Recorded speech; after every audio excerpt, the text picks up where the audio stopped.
Muy bien, oremos. Nuestro amado Dios, gracias por darnos, a mí por lo menos, un nuevo día, mis hermanos allá disfrutando su sábado. Gracias, Padre, por la bendición del día sábado. Qué lindo día, Señor, tenemos para poder descansar en ti. Y gracias también por tu palabra. Gracias, Señor, que prometes hablarnos a través de ella, acercarnos a ti, abrir nuestra mente, Señor, nuestro corazón. Danos, Señor, tu espíritu, tú lo has prometido todo, está todo prometido en tu palabra, para que así podamos nosotros, Señor, recibir tu palabra y que ella haga la obra maravillosa de santificarnos. Imploramos, Padre, de que al estudiar tu Espíritu Santo nos enseñe, nos guíe a la verdad, Él pueda, Señor, dejar las cosas claras para que las entendamos y que así podamos, Señor, caminar contigo y caminar inteligentemente, Señor, en una fe que comprende el tiempo en el cual vivimos. Gracias, Señor, en el nombre de Jesús. Amén.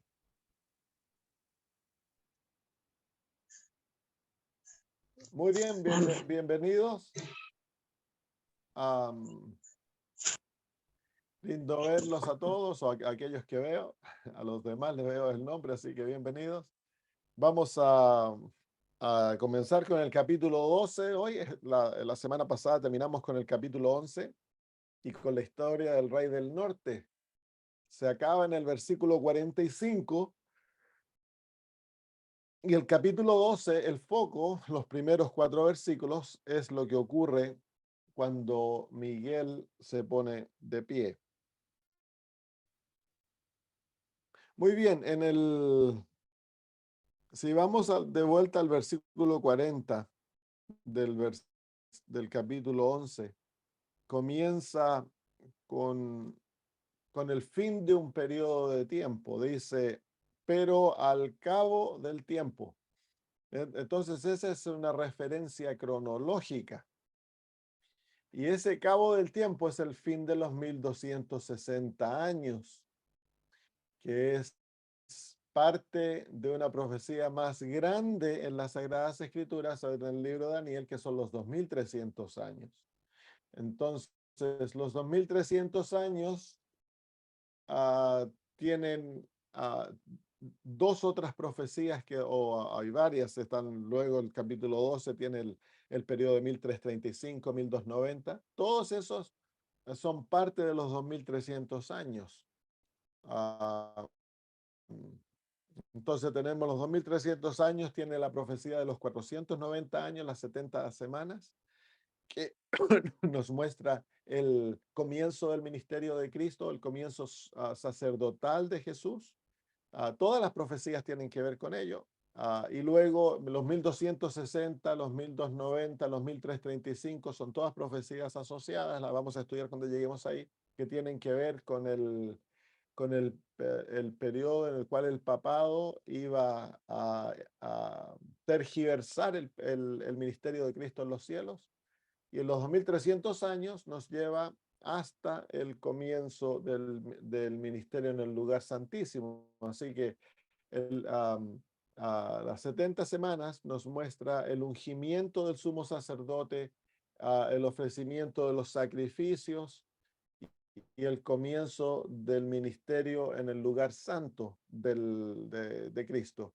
Y luego, los 2300 años nos lleva hasta el comienzo del lugar santísimo. Y los 1260, 1290 y 1335 tienen que ver en cuanto al ataque que el papado levantó en cuanto al santuario. Entonces, los, los versículos 40 al 45 se desarrollan, o hasta parte del 45, se desarrollan durante el tiempo del fin, dice, pero al cabo del tiempo, o literalmente dice, en el tiempo del fin. Entonces, ese periodo, el desarrollo del rey del norte se lleva a cabo en el tiempo que nosotros conocemos como el tiempo del fin, que comienza en el año 1798 y va hasta el fin del cierre de la gracia. Luego, en el capítulo 12, el versículo 1 dice, en aquel tiempo, esa es otra referencia cronológica. Entonces, el tiempo del fin va desde el versículo 40 o 40 hasta el capítulo 12, versículo 1, cuando viene otro periodo de tiempo, que es el tiempo cuando se levanta Miguel, que es el fin del tiempo de la gracia y es el derramamiento de las plagas. Y en el versículo 2 dice, muchos de los que duermen en el polvo de la tierra serán despertados. No, perdón, el versículo 1 dice, le digo por bostezar, en aquel tiempo se levantará Miguel, el gran príncipe que está de parte de los hijos de tu pueblo, y será tiempo de angustia, cual nunca fue desde que hubo gente hasta entonces. Pero en aquel tiempo, esa es otra referencia cronológica, en aquel tiempo será libertado tu pueblo. Así que tenemos tres referencias cronológicas. Tenemos la referencia cronológica del versículo 40, que da comienzo al tiempo del fin en el año 1798, es el tiempo que nosotros vivimos y nos lleva hasta el cierre del tiempo de la gracia. Luego el capítulo 12, versículo 1, comienza el tiempo de gran angustia. Cuando se levanta Miguel, Jesús deja de interceder. Comienza el versículo, el tiempo de gran angustia y nos lleva cuando dice ahí, y en aquel tiempo será libertado tu pueblo. Entonces, del tiempo de gran angustia termina con la liberación del pueblo de Dios y la resurrección especial, la sexta y la séptima plaga. Y eso entonces da comienzo al tiempo de la liberación del pueblo de Dios que culmina con la segunda venida de Cristo. La liberación del pueblo de Dios comienza cuando se secan las aguas del río Éufrates, cuando aparece en la tabla las manos que sostienen las tablas de la ley en el cielo. Se ve el cuarto mandamiento, el mundo se da cuenta que ha sido engañado y se vuelven contra sus líderes religiosos. Entonces se seca el río que sostenía a Babilonia. Esa es la sexta plaga.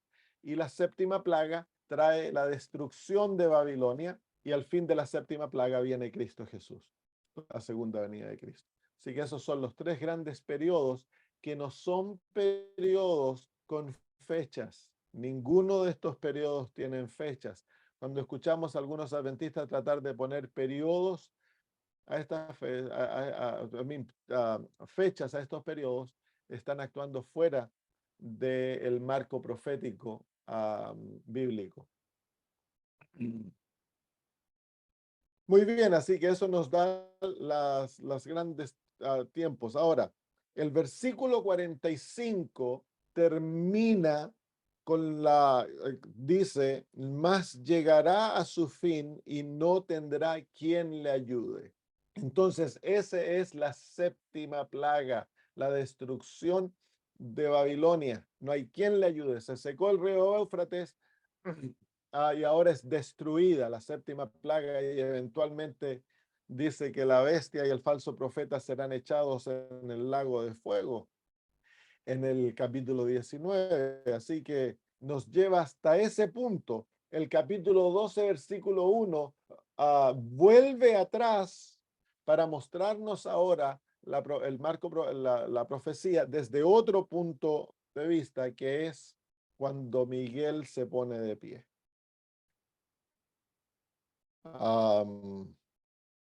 Muy bien, capítulo 12, versículo 1. En aquel tiempo se levantará Miguel, el gran príncipe que está de parte de los hijos de tu pueblo. Y será tiempo de angustia, cual nunca fue desde que hubo gente hasta entonces. Pero en aquel tiempo será libertado tu pueblo, todos los que se hallen escritos en el libro. Entonces, vemos aquí tres grandes eventos. Se levanta Miguel, el tiempo de angustia, de gran angustia, la gran tribulación, y la liberación del pueblo de Dios. Ya hemos visto la identidad de Miguel. El nombre Miguel quiere decir a quien es como Dios y se refiere a Cristo Jesús en su papel como el ángel de Jehová, el ángel del pacto que se lo llama en Malaquías.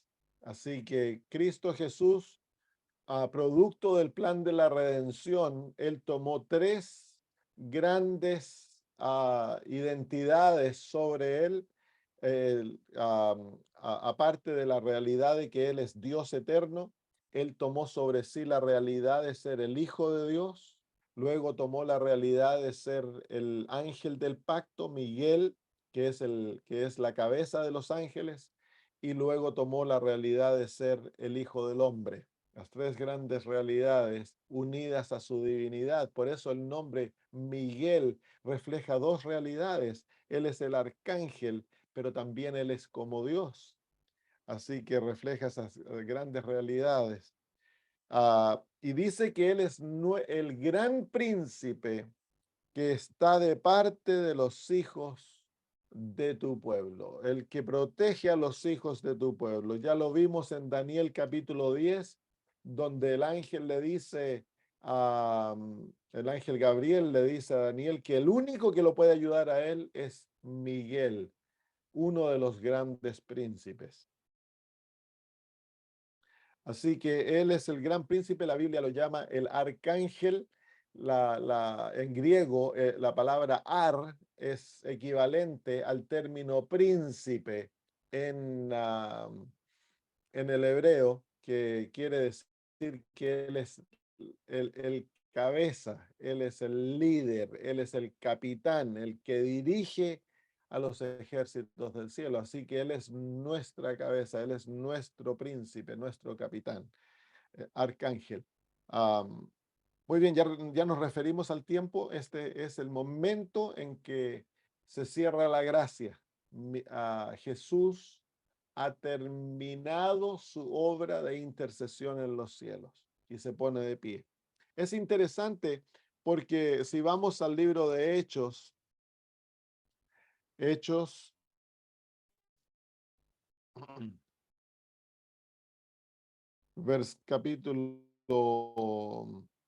capítulo 7,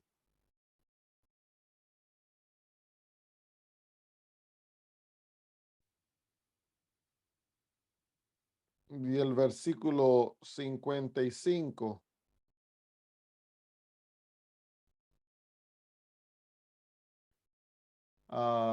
Y el versículo 56, quiero ver una cosita en la Biblia inglesa. Cuando Esteban testifica de ver a Jesús en los cielos,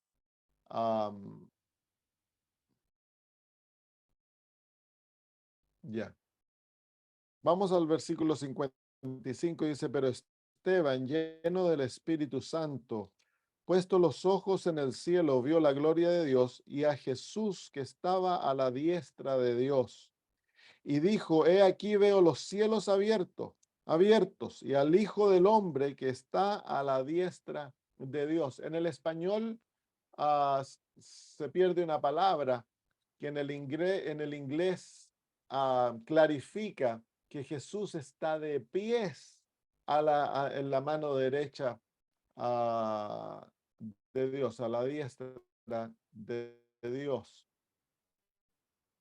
Así que es interesante porque cuando el ministerio de Cristo comienza en los cielos, Esteban, actuando como profeta, testifica que Jesús está de pie a la diestra de Dios. Luego Jesús se sienta en el trono de Dios y el resto de las escrituras nos muestran a Jesús sentado a la diestra de Dios. Pero cuando comienza su ministerio, al comenzar, comienza su ministerio, está de pie y también comienza el martirio de los hijos de Dios.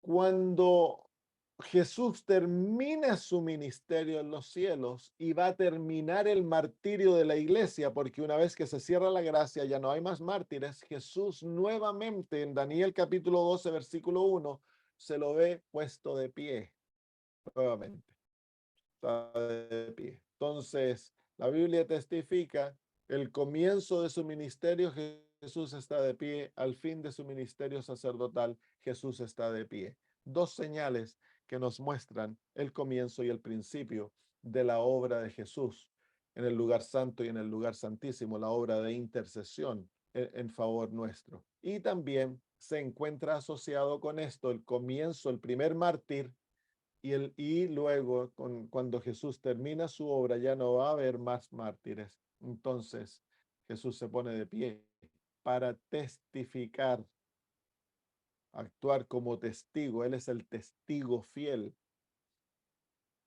Él testifica, ah, par- ah, ah, participa como testigo ante la muerte de Esteban, y él participará como testigo ante la muerte de sus hijos que morirán como mártires en la última hora del tiempo de gracia. Muy bien. Dos veces en el versículo 55 y 56 en el original dice que Jesús está de pie ante a la mano derecha del Padre. Muy bien, vamos entonces de vuelta al capítulo 12, versículo 1. En aquel tiempo se levantará Miguel, el gran príncipe, que está de parte de los hijos de tu pueblo. Esa palabra príncipe es la misma palabra que se encuentra en Josué, capítulo 5. Si vamos allá, cuando Josué se encuentra con el ser supernatural,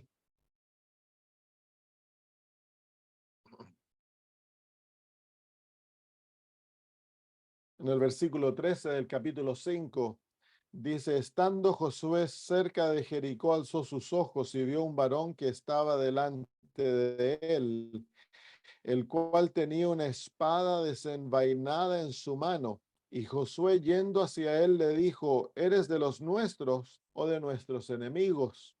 Él respondió, no, mas como príncipe del ejército de Jehová he venido ahora. Son las mismas, el inglés dice capitán, pero es la misma, es la misma palabra, es la palabra zar en el hebreo.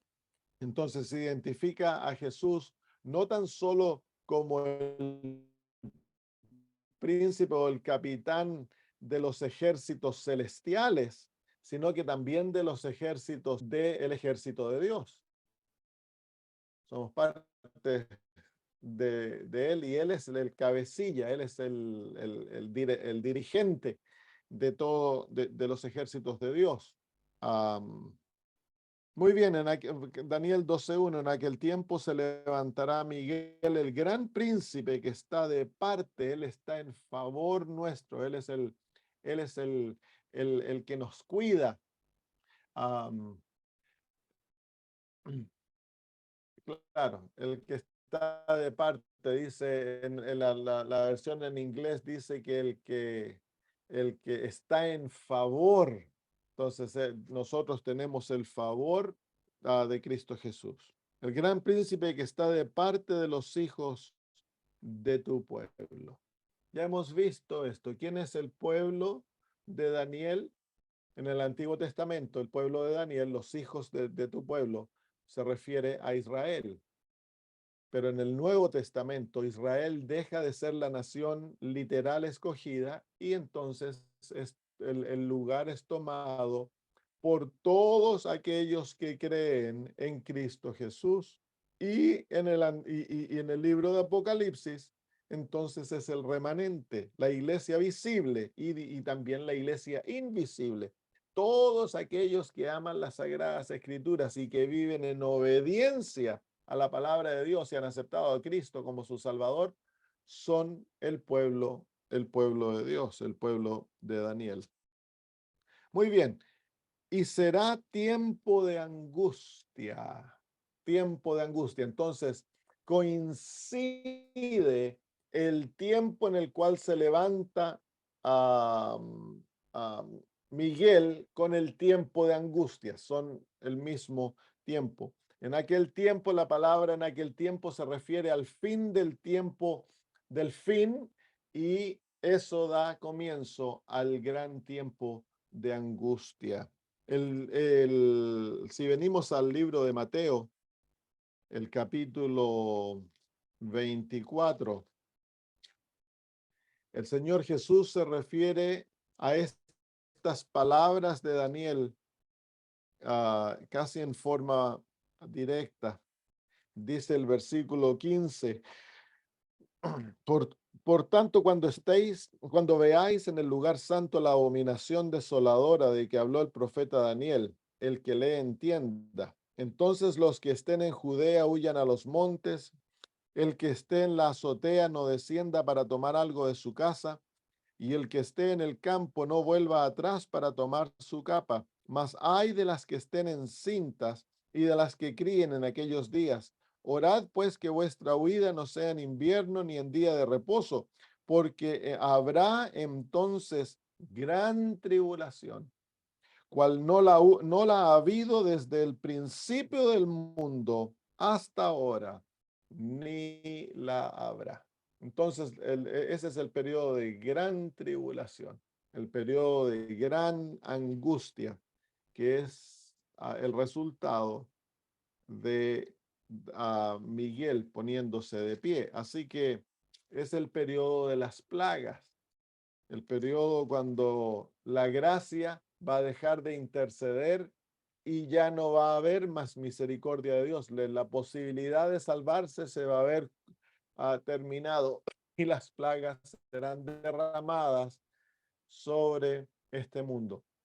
Es un periodo que muchos lo miran con aterramiento, con mucho miedo, pero el pueblo de Dios va a ser protegido, va a ser, a sus aguas estarán seguras, dice la Biblia, y su comida estará segura, su agua y su pan estarán seguros. Pero va a ser un tiempo muy, muy difícil. Un periodo corto de alrededor de un año, nos dice el libro de Apocalipsis, que en una hora o en un día vinieron sus plagas. Así que un año a lo mejor dura este periodo, alrededor de un año, pero también va a haber un periodo de más o menos 15 días en el cual la destrucción de este sistema va a llevar a cabo. Pero hemos de esperar y ver cómo eso se lleva a cabo. Puede que sea un año, puede también que el lenguaje simplemente se refiera a un periodo muy intenso, pero corto en duración. Porque el libro de Mateo, el Señor Jesús dice que si este periodo no fuese acortado, no habría carne que sobreviviera. Entonces Dios en misericordia lo va a cortar. Vamos a ver ese versículo ahí en Mateo 24. Creo que va a ser un periodo muy intenso. Uh, Mateo 24, el versículo. Si ustedes se dan cuenta, hay un ay. En el versículo 19 dice, mas ay de las que estén encintas y de las que críen en aquellos días. Hay un ay, es algo, eso es señal de mucho dolor. Versículo 21, porque habrá entonces gran tribulación, cual no la ha habido desde el principio del mundo hasta esta hora, y ni la habrá. Y si aquellos días no fuesen acortados, nadie sería salvo, mas por causa de los escogidos, aquellos días serán acortados. Entonces, eso nos muestra la intensidad de aquellos días.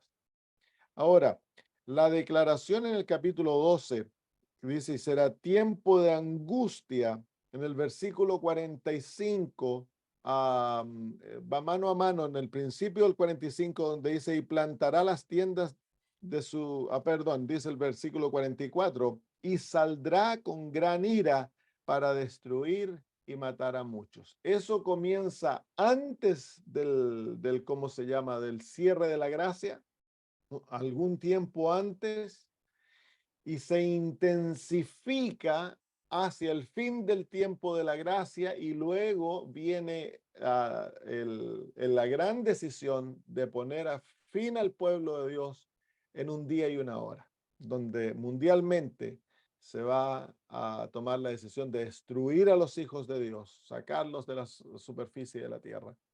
Entonces eso da comienzo al tiempo de gran angustia y a la misma vez entonces el Señor Jesús se retira de la intercesión y las plagas comienzan a caer. Realmente la angustia para el pueblo de Dios va a ser como se llama, hay un tiempo de angustia físico, claro, va a haber persecución y todo eso, pero en el tiempo cuando se cierra la gracia, la angustia del pueblo de Dios es una angustia espiritual, psicológica, más que, que física, porque viene un periodo de gran intensidad hacia el pueblo de Dios a medida que se acerca a el cumplimiento del decreto de muerte, que es la angustia del tiempo de Jacob, que se llama la angustia de Jacob en en las Sagradas Escrituras, que es la experiencia que Jacob pasó de lucha con el ángel por una noche, asegurándose de que él era digno, que estaba capacitado para confrontar a su hermano. Es lo mismo que va a pasar el pueblo de Dios, es la gran angustia mental de tener la seguridad de nuestra salvación en Cristo Jesús y que todos nuestros pecados han sido perdonados y estamos limpios, preparados para morir o para encontrarnos con Él. Es una angustia que va a cumplir el propósito de quemar en nuestras vidas todo ligamento que aún tenemos hacia el mundo, alguna confianza, algo que aún tenemos ahí, como le ocurrió a Daniel en el capítulo 3, a los amigos de Daniel fueron echados en el horno y el horno lo único que consumió fue las ataduras que había puesto Babilonia en ellos. Sus ropas no fueron consumidas, su pelo ni siquiera tenía olor a humo, pero quemó las ataduras de Babilonia. Eso es el propósito del tiempo de gran angustia para el pueblo de Dios y la angustia de Jacob. Muy bien, capítulo 12, versículo 1. En aquel tiempo se levantará Miguel, el gran príncipe que está de parte de los hijos de tu pueblo, y será tiempo de angustia, cual nunca fue desde que hubo gente hasta entonces. Entonces eso nos muestra el carácter del tiempo de angustia. Ese tiempo de angustia es totalmente distinto a todo otro tiempo, incluso el tiempo que pasó el pueblo de Dios durante la Edad Media de persecución. No hay otro tiempo de angustia que se compare a la intensidad de este tiempo de angustia. El Señor nos ha advertido, nos ha mostrado ¿cómo se llama? Con tiempo para que nos preparemos, para que nos aseguremos que nuestra vida está totalmente escondida en Cristo Jesús. Nuestros pecados ahora sí, han de ser llevados al santuario. Hemos de arrepentirnos, confesarlos y obtener victoria sobre nuestros pecados. Si no, cuando llegue este tiempo, nos van a destruir. La memoria de nuestros pecados nos van a destruir. Si hay algún pecado que no ha sido confesado, nos va a consumir. Entonces hemos ahora de hacernos de la intercesión de nuestro Señor Jesús. Mientras hay intercesión, hay esperanza. No hemos de excusar nuestros pecados. Hemos de tenerle terror al pecado. No hemos de jugar con la maldad. Todas nuestras deficiencias han de ser confesadas, arrepentidas, entregadas a Cristo para obtener victoria en Él. No hemos de excusar nada. Un pecado no confesado, dice la hermana White, abandonado, neutraliza totalmente el poder de la gracia. Entonces, no han de haber pecados acariciados en nuestra vida. No hemos de excusar nada. La desobediencia es desobediencia. no hay, ¿cómo se llama?, niveles de desobediencia. La desobediencia es desobediencia, ya sea el comerse una fruta prohibida o el cometer adulterio, viola la ley de Dios y nos deja en un estado dignos de muerte. Si jugamos con el pecado nos va a matar. No hay vuelta que darle, hermano. Cristo no puede llevar al cielo a nadie que tenga pecado escondido en su vida, que esté jugando con el pecado. Entonces ahora es el momento de la preparación. El Señor nos está dando, Él es paciente con nosotros, ha extendido el tiempo de gracia para que su pueblo se prepare. Entonces hemos de investigar nuestra vida. Todo aquello que está en contra de la voluntad de Dios, hemos de presentar una batalla contra ello y poner nuestro corazón en abandonarlo. Y el abandono es reconocer el pecado, a confesarlo y arrepentirnos, escoger no hacerlo más y entregárselo a Jesús y darle nuestra voluntad para que Él vence en nosotros, recibir su victoria por fe y declararnos libres de aquello que nos ha controlado. Los 5 pasos de la victoria, yo se los he enseñado antes. Trabajan, trabajan. Tengo un amigo que está entregándose al Señor y le enseñé los pasos de la victoria y los practica. Y me dice, increíble cómo trabajan. La victoria es obtenida por fe. Antes de que haya una victoria física, la victoria de ser entrada y obtenida por fe. Y debemos regocijarnos por fe, porque es justicia por fe. Entonces debemos de aprender a entrar en la victoria de Cristo por fe, recibirla, regocijarnos, y ya el Señor nos cuenta que hemos obtenido la victoria de Cristo. No toma años para obtener victoria, la victoria es instantánea. Ahora, el resultado de aquella victoria puede tomar algún tiempo, pero la victoria nos es otorgada instantáneamente cuando nosotros por fe la recibimos.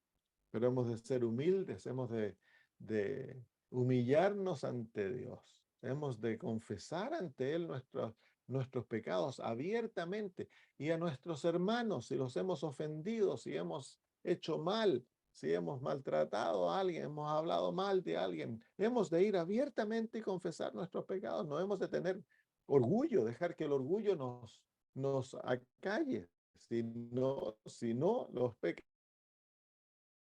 nos van a perseguir, hermanos. El pecado fue público, hay que pedir perdón públicamente. Hace un tiempo atrás había una señora que yo estaba aconsejando y ella había cometido adulterio. Se metió con un hombre casado de la iglesia. Así que me dijo, ¿qué debo hacer, pastor? Yo le dije, anda a la iglesia y confiesa tu pecado públicamente. Los hermanos te van a perdonar, pero tú tienes que humillarte y confesar tu pecado públicamente. Así que eso ella lo hizo, fue ¿cómo se llama? Confesó su pecado abierta y públicamente a la iglesia. El hombre no lo quiso hacer, no se quiso arrepentir ante la iglesia. Todavía anda arrancando. Ahora se metió con otra por ahí y todo. Pero ella no, ella restableció su vida, se entregó al Señor y ahora está lo más bien.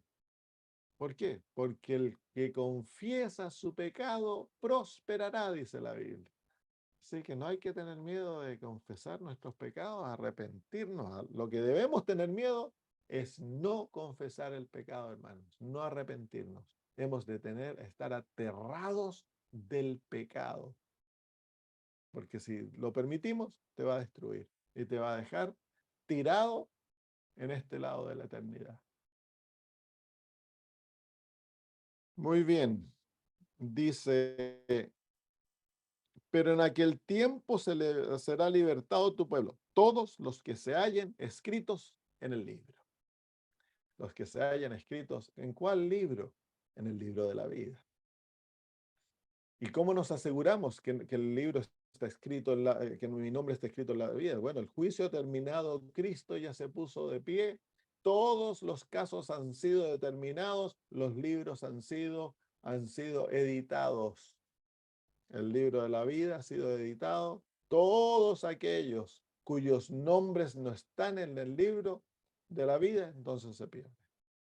Cuando nosotros aceptamos a Cristo como nuestro Salvador, somos bautizados, nuestro nombre es escrito en el libro del Cordero, dice la Biblia, que es el libro de la vida. Son los nombres de aquellos que le pertenecen a Cristo Jesús.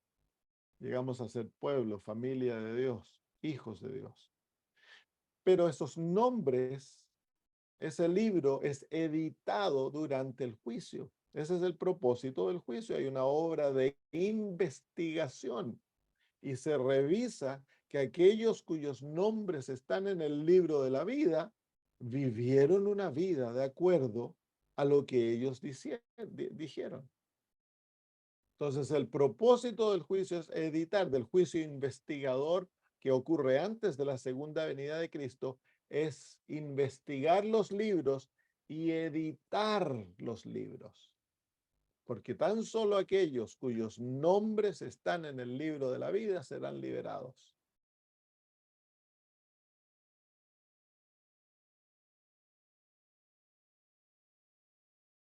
Muy bien, versículo 2. Y muchos de los que duermen en el polvo de la tierra serán despertados. Entonces aquí se nos habla de una resurrección. Y esto es algo que nosotros tan solo como iglesia conocemos, que es la resurrección especial. No hay mucha evidencia en las Sagradas Escrituras en cuanto a esto, pero la hermana de White nos da más luz. Este es el versículo donde aquello se fundamenta, que en el conflicto de los siglos ella habla claramente de que todos aquellos que durmieron en la proclamación del tercer ángel serán despertados para ver a Cristo Jesús venir en las nubes de los cielos. Es una resurrección especial. Y hay dos grupos. Si ustedes se fijan, dice, unos para vida eterna, ese es el pueblo de Dios que despierta, y son específicamente los adventistas del séptimo día que murieron proclamando la verdad del tercer ángel, murieron fieles a aquella verdad. Aquí no son todos los cristianos que murieron en todas las edades, no, tan solo a los adventistas del séptimo día que murieron fieles. ¿Por qué? Porque todo adventista fiel murió creyendo que él iba a venir, él iba a ver venir a Cristo Jesús antes que muriera. Ha sido la esperanza de cada generación adventista, hermanos. Y la proclamación del mensaje de los tres ángeles ha sido el lema del adventismo, del adventismo verdadero. Entonces Dios va a recompensar aquella esperanza, que tenemos un Dios fiel. Y los que resuciten se van a unir a los 144,000 para darle la bienvenida a Cristo Jesús cuando Él retorne.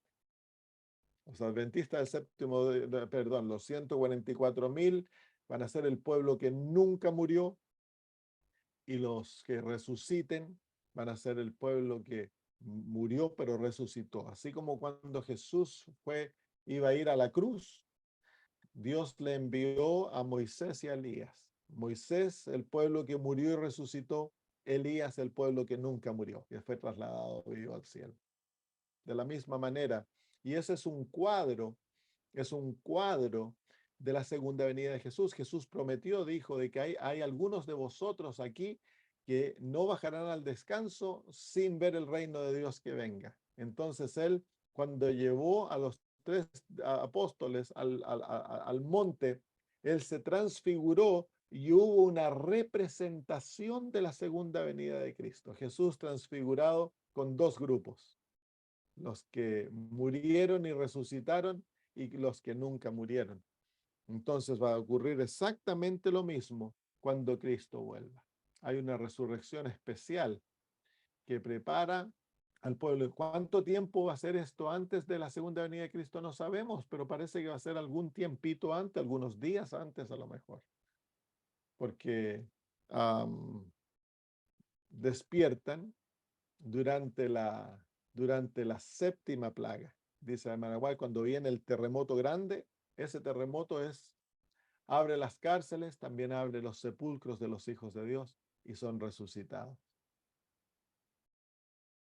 Y también son resucitados todos aquellos que murieron haciendo guerra contra el reino de Dios, los grandes enemigos de la verdad, los grandes enemigos del pueblo de Dios a través de las edades.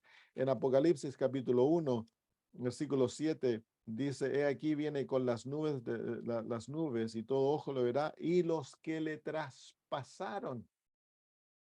Así que los que crucificaron a Cristo van a levantarse en la resurrección especial, porque ahí está, unos para vida eterna y los otros para vergüenza y confusión perpetua. Son levantados para ver al que crucificaron, al quien persiguieron en la persona de sus hijos. Ahí se va a levantar Nerón, se van a levantar los papas de la Edad Media y todos aquellos curas que torturaron al pueblo y lo quemaron, se van a levantar para contemplar a quien ellos persiguieron y ver la gloria de los hijos de Dios. Y luego van a ser puestos, cuando Cristo venga, van a ser destruidos nuevamente, van a ser puestos al descanso. Porque Cristo les prometió, ¿se acuerdan?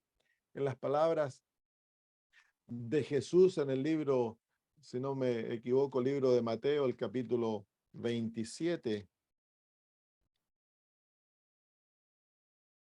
en el versículo 64 del capítulo 26, perdón, 26, 64, Jesús le dijo: tú lo has dicho, hablándole a, al sumo sacerdote, tú lo has dicho, y además os digo que desde ahora veréis al Hijo del Hombre sentado a la diestra del poder de Dios y viniendo en las nubes del cielo. Así que ahí está la promesa. Jesús le dijo: ustedes me van a ver venir en las nubes del cielo. Así que claramente hay una esperanza. Así que los hijos de Dios que mueran durante la última persecución como mártires, que van a haber millones, millones de hijos de Dios que van o vamos a morir, si es que tenemos el privilegio de vivir en aquellos días, porque es un privilegio morir por Jesús. Entonces, los que mueran va a ser por un cortito tiempo nomás, pues es como cerrar los ojos y abrirlos.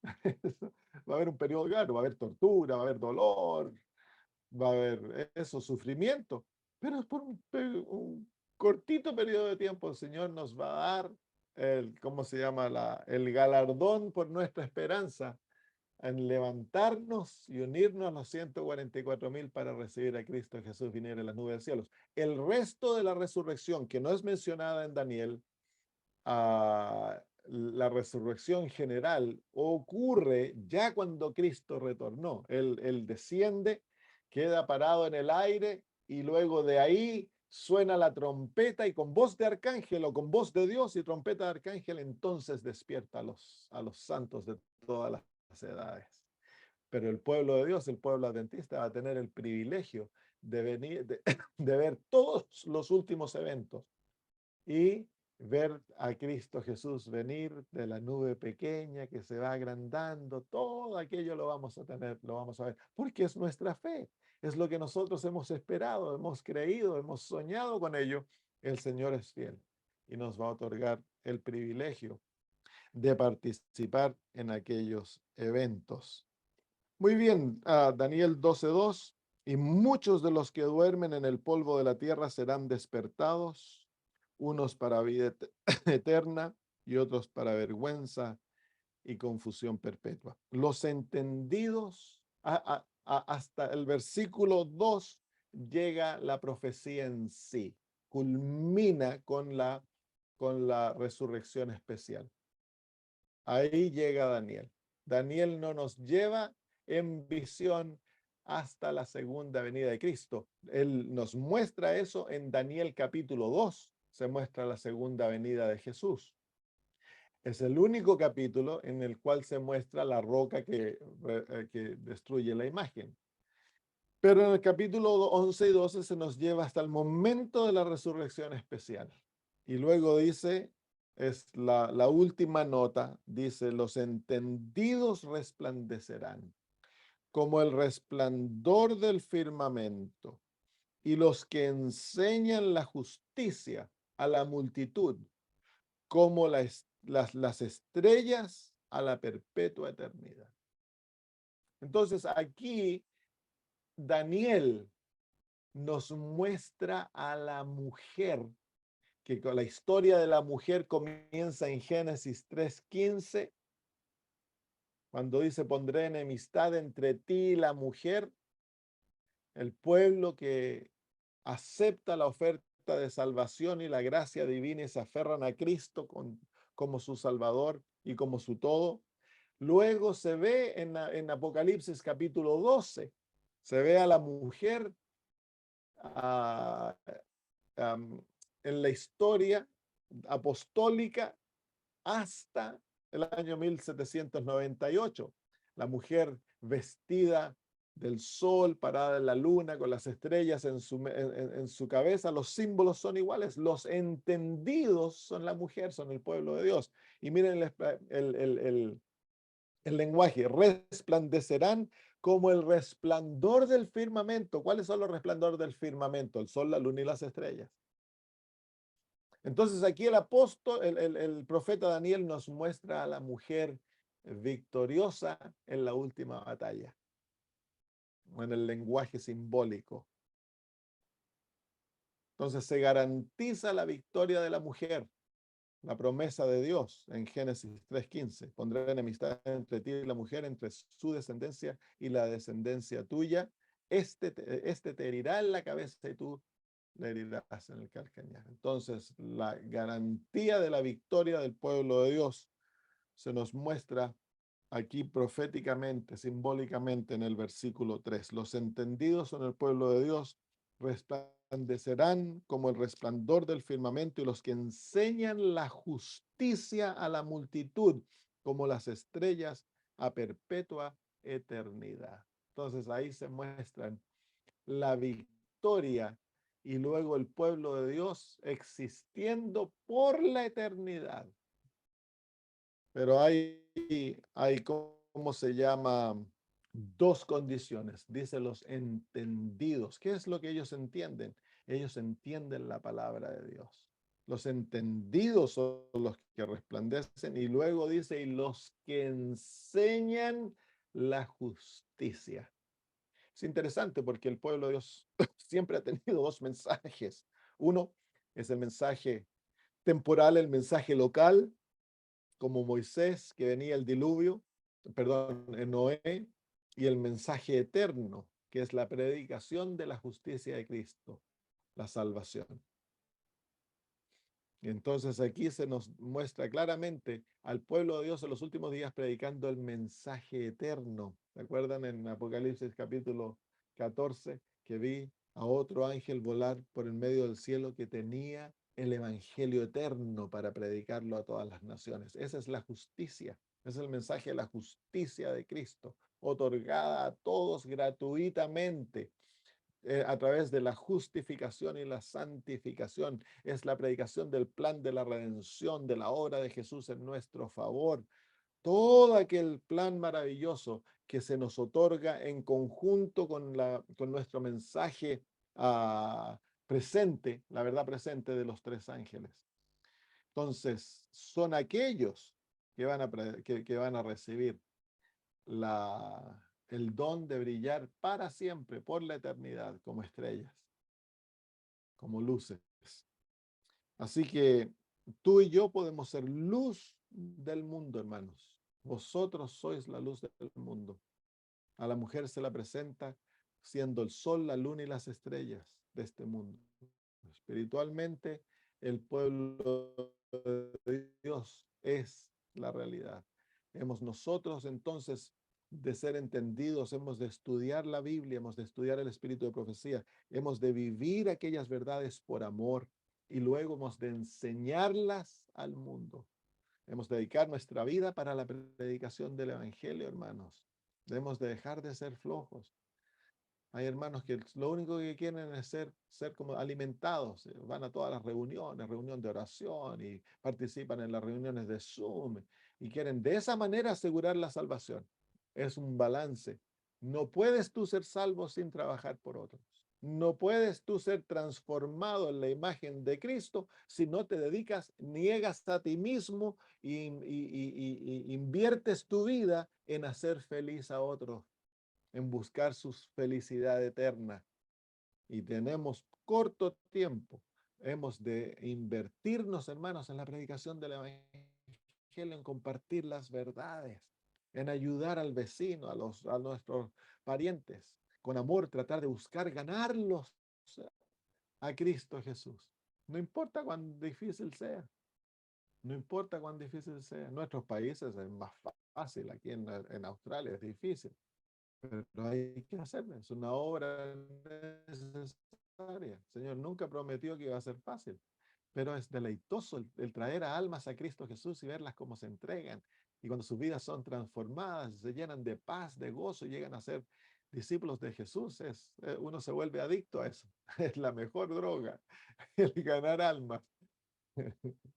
Así que ahí se encuentran las dos realidades del pueblo de Dios que nos hacen luz. Una es la palabra de Dios. Hemos de ser entendidos, eruditos. Hemos de conocer la verdad, hemos de practicarla en nuestras propias vidas, vivirlo, y luego hemos de predicar aquello, llevarlo al mundo, proclamarlo. No esperen ¿cómo se llama? Que la iglesia haga planes. Hagan ustedes los planes. No espera que la iglesia les dé el dinero. Vayan ustedes, inviertan. Si tienen poquito dinero o tienen mucho, tienen que invertirlo en la predicación del evangelio. Tienen que invertir su tiempo, su dinero, sus talentos en la predicación del evangelio. Muy bien. Ahí llega el versículo 3, el versículo 2 termina la profecía, el versículo 3 es la remarca de cómo el pueblo de Dios obtiene el triunfo y van a brillar eternamente. Está garantizado, hermanos, que la iglesia triunfa. Y luego los versículos 4 en adelante, al 13, son remarcas finales, las conclusiones finales de todo el capítulo, de todo el libro de Daniel. Muy bien, ¿hay alguna pregunta, hermanos?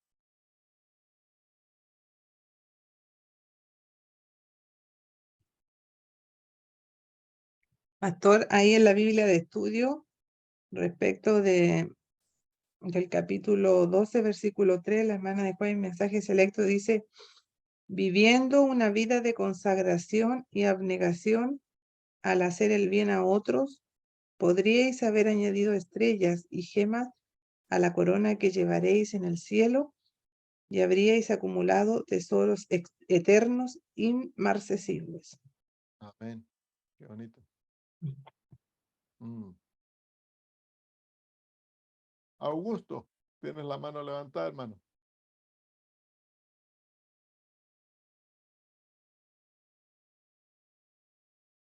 ¿Me escuchaste, Augusto?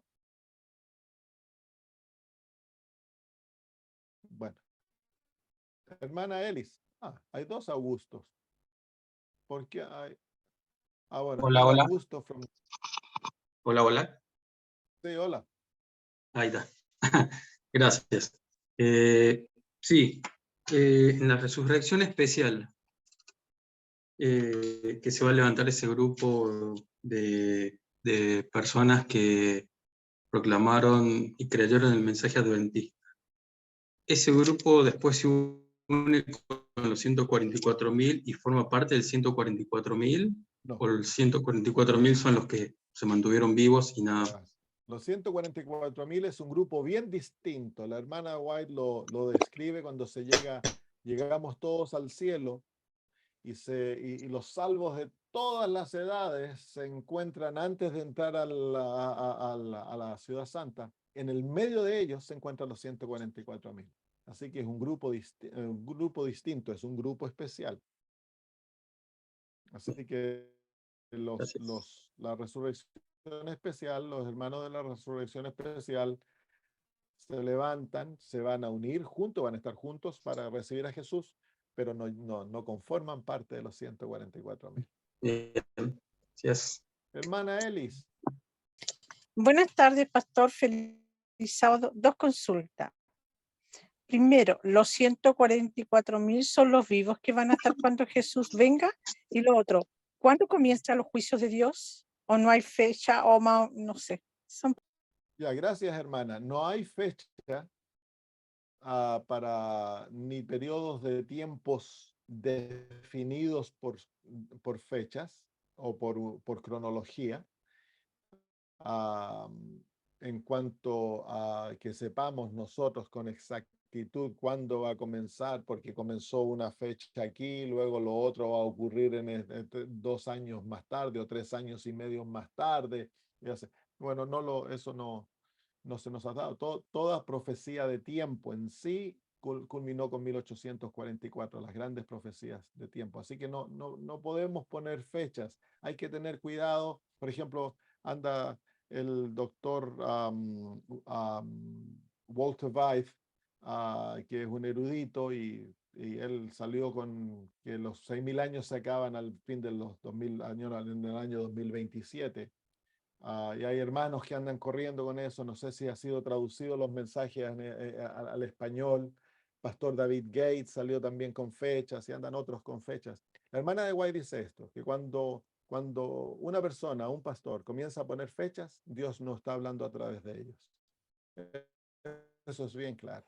El mensaje adventista no necesita fechas. No es necesario tener fechas. Ya las fechas necesarias se cumplieron. Ahora esperamos el cumplimiento profético. No es necesario poner fechas. Pero pastor, ¿sí, ¿cómo hermana? saber si son? Porque hay muchas catástrofes que van a suceder y que están sucediendo y que manda Satanás. Pero ¿cómo saber la diferencia entre eso y los juicios de Dios? Bueno, los juicios de Dios son bien definidos. Viene, por ejemplo, la sangre, las aguas se convierten en sangre. El sol va a quemar. Vienen, ¿cómo se llama? ¿Cómo se llama la plaga? Entonces, son las 7 plagas, Las 7 cuando se acaba plagas el son los tiempo de juicios gracia. divinos. Ahora, van a haber juicios antes de eso. A medida se va retirando el Espíritu Santo, van a haber juicios más terribles porque el poder satánico queda abierto para destruir.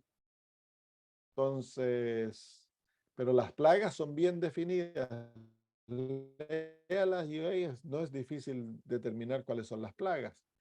Esos son los juicios divinos. Ahí es cuando Dios castiga. Ahora, la otra pregunta.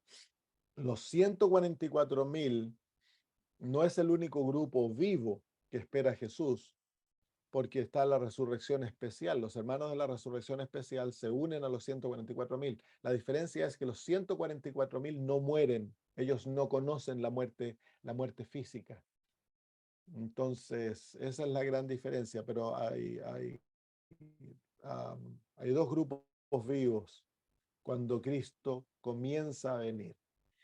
Y luego, cuando llega Él, viene la resurrección general, que se unen todos los hijos de Dios de todas las edades a esos 2 grupos. Pastor, el periodo de angustia lo pasan solamente los 144.000. El periodo de gran angustia, Sí. sí. El periodo de la gran tribulación, luego que se acaba se cierra el tiempo de gracia, Gracias. solo los 144.000. El periodo de angustia previo es pasado por todos los hijos de Dios. Y ahí es el periodo donde viene la persecución, la muerte, los martirios y todo ello viene durante el periodo del tiempo angustia, antes que se cierre la gracia. Pastor, una consulta. Dígame, hermano. ¿En qué momento se da eso cuando dice que han resucitado todos y se van a encontrar? Incluso habla la Biblia de que el niño será devuelto a su madre, se reconocerán en un Esa es la momento. resurrección general.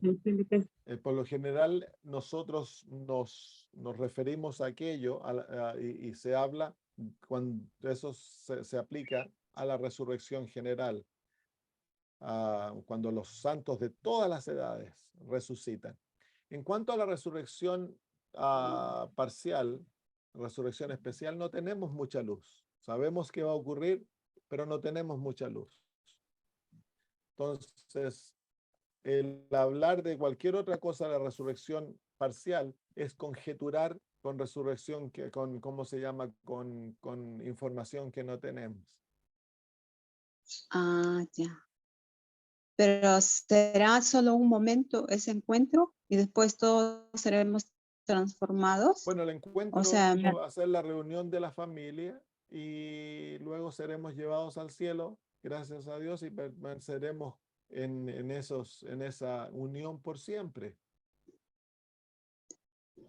Los que resucitan transformados, y al mismo momento que los muertos están resucitando, los vivos son transformados por la misma palabra. Entonces, cuando somos unidos, luego somos llevados al cielo para permanecer con Cristo por siempre. ah, ya, ok. Muchas gracias, pastor. De nada, hermano.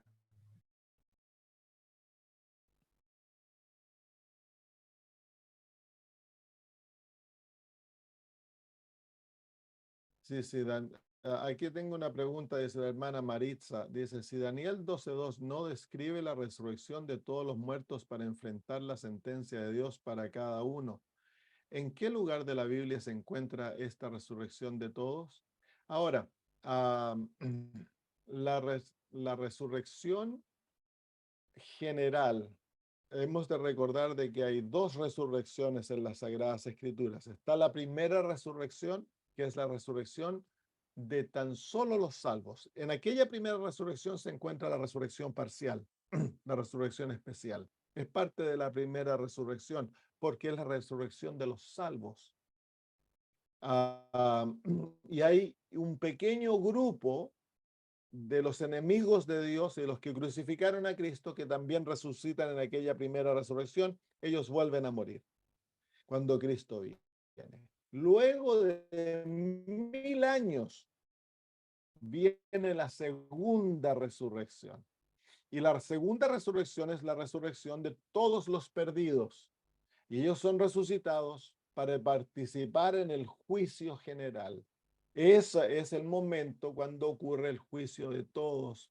Todos participan en el último juicio, que es el juicio que vindica el carácter divino ante los ojos de todo el universo, y luego los impíos son destruidos. Eso ocurre al fin del milenio, cuando por primera y única vez todos los seres humanos que han vivido en el planeta Tierra, sean salvos o perdidos, estarán vivos ante el trono de Dios.